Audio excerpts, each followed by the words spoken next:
आज मी तुमच्यासोबत मोड आलेला मुगाचा ढोकळा त्याची रेसिपी शेअर करणार आहे। तर त्यासाठी एका भांड्यामध्ये मी 1 वाटी रवा घेतलेला आहे, 1 वाटी दही घेतलेले आहे आणि 1 वाटीच बरोबर पाणी घेतलेले आहे। व्यवस्थित आपल्याला मिक्स करून घ्यायचे आहे। दह्याच्या पूर्ण गुठळ्या मोडल्या गेल्या पाहिजे आणि यासाठी जे दही वापरणार आहे ना ते ताजं दही वापरायचे, आंबट दह्याचा वापर करायचा नाहीये। आता ते झाकून एक अर्धा तास आपल्याला भिजवून घ्यायचे।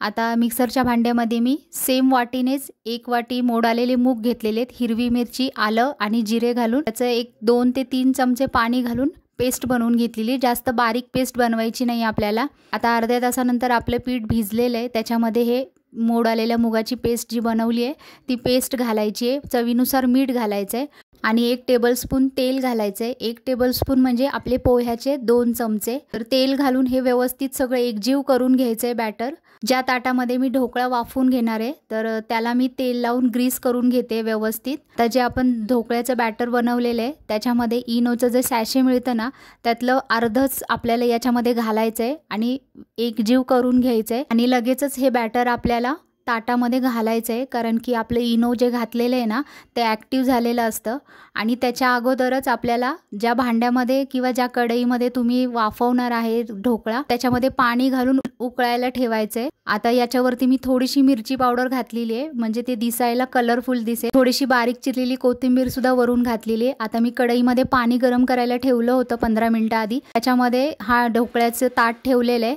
आणि वरून झाकण ठेवून 20 मिनिटं हा ढोकळा मी वाफवून घेतलेला आहे मीडियम गॅसवर। आता आपला ढोकळा वाफवून तयार झालेला आहे, तर तो आता थंड करून घ्यायचा आहे आपल्याला व्यवस्थित आणि थंड झाल्यानंतर त्याच्या आधी कडा मोकळ्या करून घ्यायच्यात आणि त्यानंतर तुम्हाला ज्या आकाराचे जितके मोठे लहान साईजचे पीसेस करून घ्यायचे ढोकळ्याचे तसे तुम्ही करून घेऊ शकता। पण हा ढोकळा जो आहे तो आपण नॉर्मल जो बेसन पिठाचा ढोकळा बनवतो ना, नायलॉन ढोकळा म्हणतात, त्याच्यासारखं इतकं स्पॉन्जी होत नाही पण खायला खूप टेस्टी लागतो हा ढोकळा। या ढोकळ्यावर तडका देण्यासाठी तडका पॅनमध्ये 2 चमचे तेल गरम केले, त्याच्यामध्ये 1 चमचा मोहरी, अर्धा चमचा पांढरे तीळ, पाव चमचा हिंग आणि कढीपत्त्याची काही पानं घालून हा तडका तयार केलेला आहे। हा बनवलेला तडका ढोकळ्यावरती पसरवून घ्यायचा आहे। तर आजची पौष्टिक अशी मोड आलेल्या मुगाच्या ढोकळ्याची रेसिपी नक्की ट्राय करून बघा। व्हिडिओ आवडला असेल तर प्लीज व्हिडिओला लाईक, शेअर आणि सबस्क्राईब करा। थँक्यू।